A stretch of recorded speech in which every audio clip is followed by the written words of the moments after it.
സഭയിൽ നാടകീയ രംഗങ്ങൾ. നയപ്രഖ്യാപനം ഒറ്റ മിനിറ്റിൽ അവസാനിപ്പിച്ച് കേരള ഗവർണർ.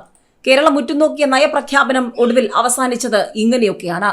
15ാം കേരള നിയമസഭയുടെ 10ാം സമ്മേളനത്തിന്റെ നയപ്രഖ്യാപന പ്രസംഗം ഒറ്റ മിനിറ്റിൽ അവസാനിപ്പിച്ച് ഗവർണർ ആരിഫ് മുഹമ്മദ് ഖാൻ. അവസാന പാരഗ്രാഫ് മാത്രമാണ് ഗവർണർ വായിച്ചത്.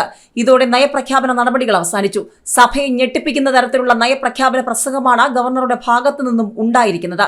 മുഖ്യമന്ത്രിയും സ്പീക്കറും മന്ത്രി കെ രാധാകൃഷ്ണനും ചേർന്നാണ് ഗവർണറെ നിയമസഭയിൽ സ്വീകരിച്ചത്. ഫെബ്രുവരി 5-നാണ് ബജറ്റ്. മാർച്ച് 27 വരെ നീളുന്ന ദീർഘമായ സമ്മേളനത്തിലാണ് പുതുവർഷത്തിൽ തുടക്കമാകുന്നത്. കടമെടുപ്പ് പരിധി വെട്ടിക്കുറച്ചതിലടക്കം കേന്ദ്രത്തിനെതിരായ വിമർശനം പ്രസംഗത്തിൽ ഉണ്ടാകും. ഭരണപക്ഷം തെരുവിൽ നേരിടുമ്പോഴാണ് ഗവർണർ സർക്കാരിന്റെ നയം പറയാനെത്തിയത്. ഭരണപക്ഷത്തിന്റെയും പ്രതിപക്ഷത്തിന്റെയും ഗവർണറോടുള്ള സമീപനം പ്രധാനമാണ്. ഓർഡിനൻസുകൾക്ക് പകരമുള്ള 3 ബില്ലുകളടക്കം ആകെ 8 ബില്ലുകളാണ് പരിഗണിക്കുന്നത്. മുൻപെങ്കുമില്ലാത്ത വിധത്തിലുള്ള സർക്കാർ പ്രതിപക്ഷ പോരാണ് സഭയ്ക്ക് പുറത്ത് ഇതുവരെ കണ്ടത്. ജനുവരി 29, 30, 31 തീയതികൾ ഗവർണറുടെ പ്രസംഗത്തിന് നന്ദി രേഖപ്പെടുത്തുന്ന പ്രമേയത്തിന്മേലുള്ള ചർച്ചയ്ക്കായി മാറ്റിവച്ചിരിക്കുന്നു. ഫെബ്രുവരി 5-ാം തീയതി 2024-2025 സാമ്പത്തിക വർഷത്തേക്കുള്ള ബജറ്റ് അവതരിപ്പിക്കും. ഫെബ്രുവരി 6 മുതൽ 11 വരെയുള്ള തീയതികളിൽ സഭ ചേരില്ല.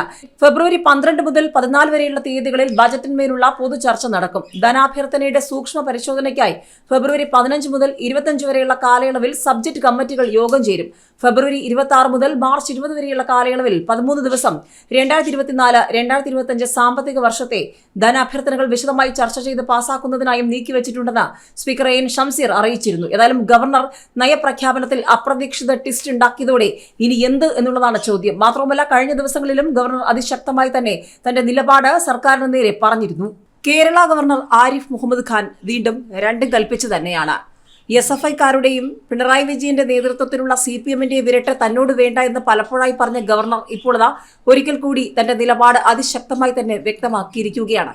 കാറിൽ ഇടിക്കേണ്ട ആവശ്യമില്ല, നിങ്ങൾക്ക് ഇടിക്കണമെങ്കിൽ ഞാൻ ഇറങ്ങിത്തരാമെന്ന് പറഞ്ഞുകൊണ്ട് SFIക്കാരോട് ഗവർണർ പറഞ്ഞതാണ് പുതിയ ചർച്ചകൾ. SFIയുടെ ഗുണ്ടായിസത്തിനെതിരെ ആഞ്ഞടിച്ച് കേരള ഗവർണർ ആരിഫ് മുഹമ്മദ് ഖാൻ. പൊതുപരിപാടിയിൽ പങ്കെടുക്കാൻ പാലക്കാടെത്തിയ ഗവർണർക്ക് നേരെ SFI പ്രവർത്തകർ കരിങ്കൊടി കാണിച്ചിരുന്നു. ഇതിന് പിന്നാലെയാണ് വിവാദമുണ്ടാക്കി ജനശ്രദ്ധ പിടിച്ചുപറ്റാൻ നോക്കുന്ന SFIക്കെതിരെ ഗവർണർ ശക്തമായ ഭാഷയിൽ പ്രതികരിച്ചത്. കരിങ്കൊടി കാണിക്കുന്നവരോട് വിരോധമൊന്നുമില്ല, കരിങ്കൊടി കാണിക്കുന്നവർക്ക് ആശംസകൾ നേരുന്നു, അവരോട് എനിക്ക് സഹതാപം മാത്രമാണുള്ളത്. കരിങ്കൊടി കാണിക്കാൻ വരുന്നവർ എന്റെ കാറിൽ വന്ന് ഇടിക്കുന്നുണ്ട്, അതിന്റെ ആവശ്യമില്ല.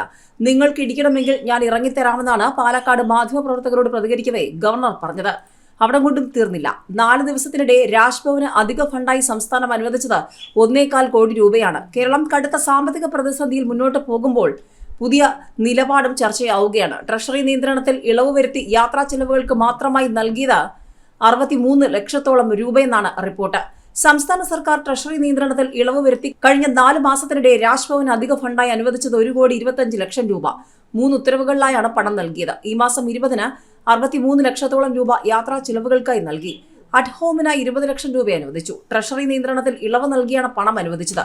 23-ന് 43 ലക്ഷം രൂപ വെള്ളം, ടെലിഫോൺ, വൈദ്യുതി ചിലവുകൾക്കുമായി നൽകി ഉത്തരവിറക്കി. അതേസമയം 15ാം കേരള നിയമസഭയുടെ 10ാം സമ്മേളനത്തിന് തുടക്കമാകുമ്പോൾ വരും ദിവസങ്ങളിൽ ഗവർണറുടെ നിലപാട് തന്നെയായിരിക്കും ചർച്ചയാവുക. ഗവർണർ സർക്കാർ പോര് അതിന്റെ ഉച്ചസ്ഥായി നിൽക്കുന്നതിനിടയിലാണ് നിയമസഭാ സമ്മേളനം തുടങ്ങിയിരിക്കുന്നത്.